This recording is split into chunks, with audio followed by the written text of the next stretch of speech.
Oi, meu nome é Rodrigo Ambros e hoje eu estarei compartilhando com vocês boas práticas para desenvolver treinamentos no Brasil. O brasileiro tem características peculiares e é necessário prestar atenção a estas características de forma que nós possamos ter treinamentos que realmente tragam um objetivo proposto no desenho que realizamos para esses treinamentos. Eu tenho uma experiência nessa área de treinamentos como diretor da empresa chamada Essence Treinamentos, no qual nós desenhamos treinamentos para desenvolvimento de líderes, para o desenvolvimento de equipes e para o desenvolvimento de equipes de vendas. Todos estes treinamentos eles têm um caráter comportamental bastante forte. Então, hoje eu estarei compartilhando de que maneira nós podemos fazer esses treinamentos comportamentais que têm algumas características mais diferentes, como, por exemplo, uma necessidade de uma reflexão, uma necessidade de um diálogo em grupo, de dinâmicas, de trabalhos de escrever, de participar em grupo. Então, são características diferentes de um treinamento técnico, que é apenas apresentar conceitos e propor alguns exercícios. O treinamento comportamental ele realmente necessita mais dinâmica, mais envolvimento dos participantes. Eu também trabalho na Universidade Brahma Kumaris há mais de 30 anos e é uma organização internacional cujo objetivo é desenvolver comportamentos virtuosos nas pessoas. E esses comportamentos, como mais tolerância, mais determinação, mais equilíbrio, são treinamentos que exigem mais tempo, que exigem mais dedicação, e isso então me dá esse background que permite trabalhar e principalmente em acreditar que é possível mudar comportamentos. Trabalho também no Instituto Vivendo Valores, que é um instituto cujo objetivo é tornar a prática de valores uma realidade. Porque muitas vezes as pessoas, nas suas empresas, elas têm o planejamento estratégico e colocam lá na parede, né, valores, missão, visão, esse tipo de coisa. Só que as pessoas elas não praticam isso. Então fica algo muito pro forma. Então nós também nesse Instituto Vivendo Valores trabalhamos na prática, ou seja, como viver valores na prática. E também sou um fellow na Oxford Leadership Academy, é uma multinacional de desenvolvimento de liderança em várias partes do mundo. No Brasil nós temos também uma unidade e nós desenvolvemos cursos de liderança com o viés da autoliderança. Ou seja, que o líder eficiente é aquele que é líder de si próprio antes de mais nada. Nessa Oxford Leadership Academy também trabalhamos com planejamento estratégico chamado enfoque estratégico. Então tudo isso dá uma experiência de desenvolvimento de pessoas que é muito interessante e permite também fazer uma leitura do brasileiro. Eu gostaria de trazer para vocês um conceito que eu acho muito interessante, que é da análise comportamental. O que seria isso? É um mapeamento de padrões de comportamento em determinados modelos. Então, isso é antigo, isso vem dos chineses, eles já mapeavam comportamentos com elementos da natureza. Depois nós temos Aristóteles, nós temos Jung, temos outros. E recentemente, pesquisando, uma vez que o brasileiro tem características únicas, nós estávamos pesquisando que ferramenta poderíamos utilizar que se adequasse à natureza, ao perfil do brasileiro. Então nós encontramos o Tetramap, que propõe um mapeamento de estilos de comportamento com os elementos da natureza, o que é muito interessante. Então nós temos quatro estilos preferenciais, e esses estilos seriam a terra. Então nós vemos que é firme como uma montanha. A pessoa é firme como uma montanha. Nós temos um outro padrão, que é o ar, pessoas mais racionais, mais lógicas, organizadas. Temos um outro estilo comportamental, uma preferência, que seria pessoas mais calmas, mais atenciosas, mais pacientes, que a gente chama de ar. Desculpe, nós chamamos de água. E nós também temos o estilo comportamental do fogo, das pessoas entusiasmadas, alegres, divertidas. E esse estilo, então, seria fogo. A gente diz, usando uma imagem, eles brilham como o sol. Então, são 4 estilos comportamentais, e essa ferramenta Tetramap propõe um mapeamento desses estilos comportamentais com os elementos da natureza. Por que é muito interessante isso? Porque tira o rótulo de papéis, de imagens. Algumas ferramentas mapeiam comportamentos com animais, por exemplo, a águia, a pomba, a coruja. Outros mapeiam com peixes, o tubarão, um golfinho. Outros mapeiam com cores, com números, com letras. Mas nós acreditamos que mapear com os elementos da natureza é muito mais íntegro, porque a natureza não prefere um elemento em relação ao outro. A natureza acolhe todos.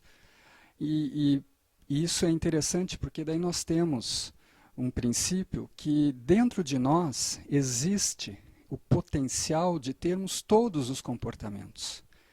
Ou seja, eu tenho todos os comportamentos.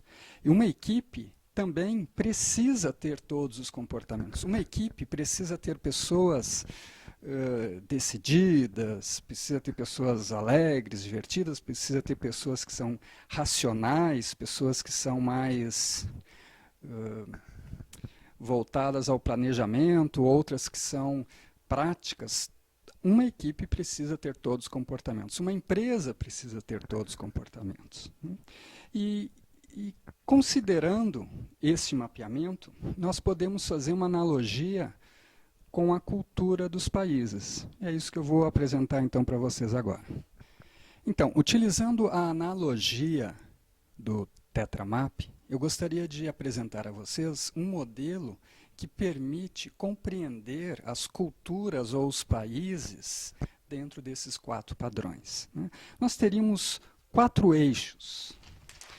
Um primeiro eixo é como as pessoas se comunicam em termos de serem diretas ou indiretas. A pessoa direta fala, naquele momento, exatamente o que tem que ser falado.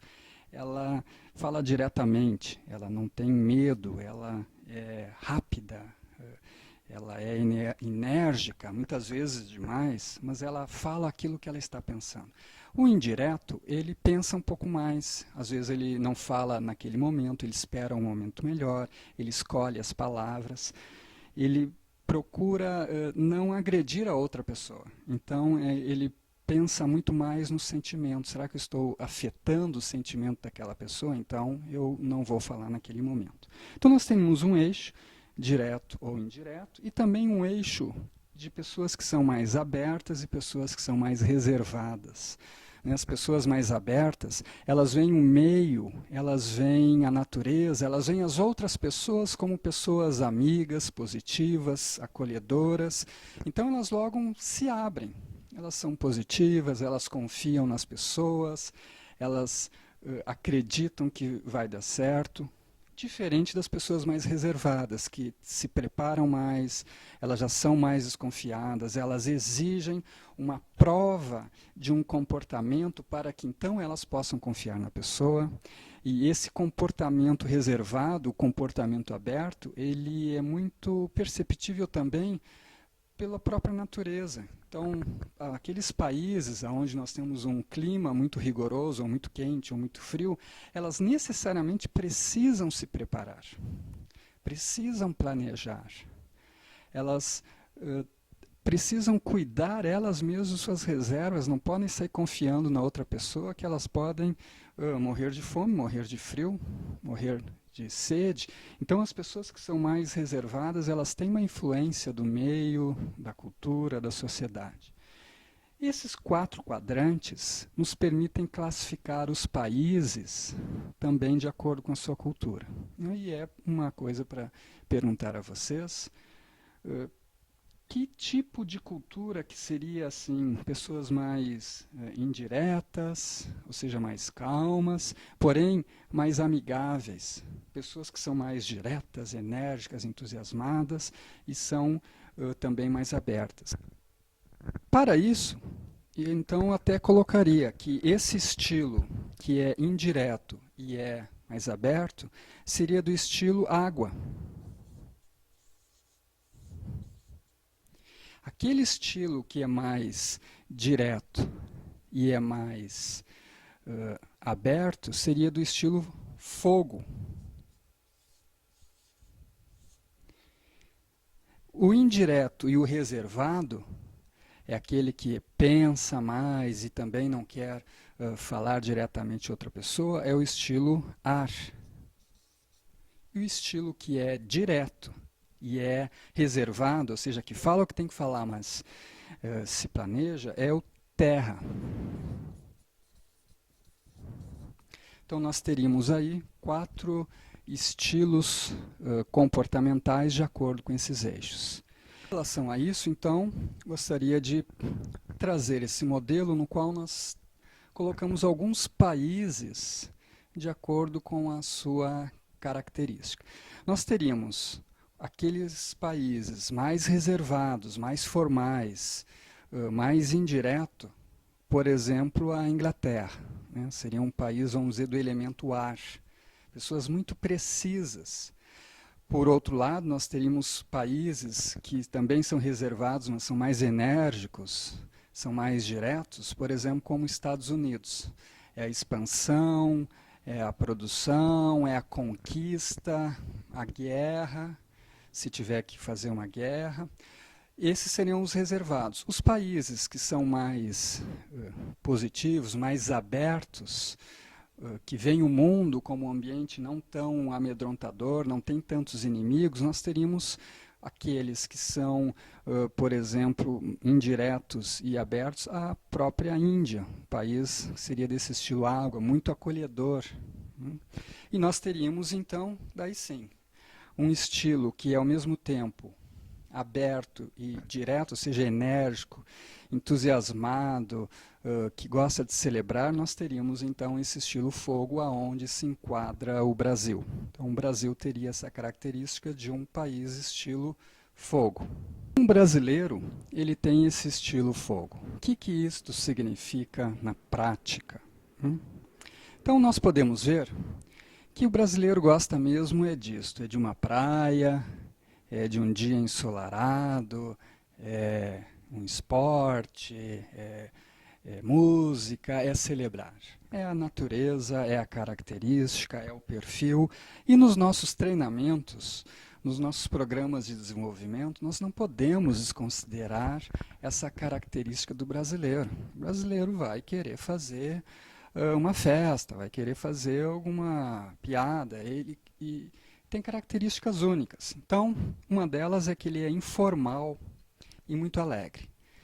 E nesse ser informal é que nós encontramos uma dificuldade, mesmo nesse modelo dos elementos, porque facilmente eles se rotulavam. Eu sou fogo, eu sou terra, eu sou ar, eu sou de um determinado elemento. Eles se rotulavam e brincavam, lá vem o fogo. Né? Num curso que nós demos em Belo Horizonte, a pessoa logo falou assim, eu sou o Tocha Humana. E daí depois a gente ficou sabendo que ele chega na sala dele e sai todo dinâmico, ele sai entusiasmando as pessoas em tudo que é lugar, vai pondo fogo. Né? Mas muito querido, uma pessoa super alegre, mas ele se diz, eu sou o Tocha Humana. Então nós identificamos que por ser tão informal, nós precisamos até cuidar disso, nós não precisamos fazer quebra-gelos no Brasil, ao contrário, a gente tem que fazer as pessoas se concentrar um pouco. Né? Uma outra característica é que é um povo muito dinâmico, muito cheio de energia. Então, nas nossas dinâmicas, nas nossas exposições, elas não podem ser longas, porque senão nós perdemos a atenção deles, nós perdemos o foco. Meia hora de fala, o brasileiro já começa a pensar em outras coisas. Você faz uma dinâmica, põe eles numa mesa com 4 pessoas e propõe uma discussão, depois de um tempo, eles, meia hora, 45 minutos, eles já estão conversando sobre outras coisas. Então, nós precisamos levar isso em consideração quando montamos treinamentos ou desenhamos treinamentos para os brasileiros. Eles são muito inventivos, inovadores, buscam sempre isso, gostam disso, né? Eles são lúdicos, são realmente muito criativos. Então, as nossas propostas, elas não podem ser burocráticas ou mecânicas ou muito processuais, elas precisam trazer o componente da dinâmica. Como eu disse antes, facilmente eles se dispersam. São características do elemento fogo, né? Facilmente eles perdem o foco e começam a trabalhar mentalmente ou nos diálogos com outras coisas. Então, nós temos que ficar chamando a atenção de algumas maneiras. Eu vou mostrar para vocês algumas dessas maneiras, né? Então, o que nós temos que fazer, e isso nós observamos com vários anos de prática, porque, por exemplo, a Brahma Kumaris tem sede na Índia, então nós nos encontramos com pessoas do mundo inteiro, e algumas propostas de treinamento que vêm da Índia ou que vêm dos Estados Unidos, quando elas são replicadas para o Brasil, elas não funcionam. Elas têm muita abstração, um diálogo muito aprofundado, né? O inglês adora um diálogo profundo, consistente. O brasileiro não tanto. Ele até consegue, mas é por um curto período de tempo. Ele logo quer pôr na ação, ele logo quer modificar. Devido a ser inventivo, e que no Brasil nós chamamos o jeitinho brasileiro, ele logo quer modificar aquilo. Então nós precisamos trazer atividades com muitas dinâmicas, nós precisamos elaborar atividades que sejam compostas de várias maneiras para que ele não perca a atenção. Nós temos que cuidar da retenção do conteúdo, porque se o brasileiro ele se distrai rapidamente, isto significa que nós temos que embutir no desenho do treinamento momentos que estimulem a retenção. Como que eles vão colocar na prática, ou já fazer e para estar retendo. Então, um treinamento, nós identificamos que um treinamento formal, aquele que é dado em 8 ou 16 horas, sem uma preocupação com uma aplicação posterior, ele está fadado a pessoa rapidamente esquecê-lo. Palestras, como eu disse, elas têm que ser curtas, de impacto, porque palestras muito longas fariam as pessoas perderem a atenção muito rapidamente. E os conceitos, eles precisam ser tropicalizados. Metodologias também. Metodologias de muitas conversas não são adequadas aqui. Metodologias de uma reflexão individual muito lenta, muito demorada, também não é adequada. Metodologias também muito engessadas, também não é adequado. Sendo desse elemento fogo, a gente tem que trabalhar sempre com a energia, temos que trabalhar sempre com considerando isso, que a dispersão vai ser alta, então você tem que trazer elementos diferentes que surpreendam, e devido a essa surpresa, eles não sabem o que virá depois, eles vão ter que ficar prestando atenção. Então, isso também é um elemento que dá certo, né? Então, essas são algumas características do brasileiro, algumas propostas que a gente traz, algumas boas práticas. Claro, uma das coisas que também é muito importante e pode ser conversado em outro momento é atividades de preparação de um treinamento, bem como as atividades pós-treinamento, que são fundamentais devido a essa cultura do brasileiro. Então, muito obrigado. Eu vou deixar aqui alguns contatos para que vocês se sintam confortáveis e possam explorar um pouco mais esse tema.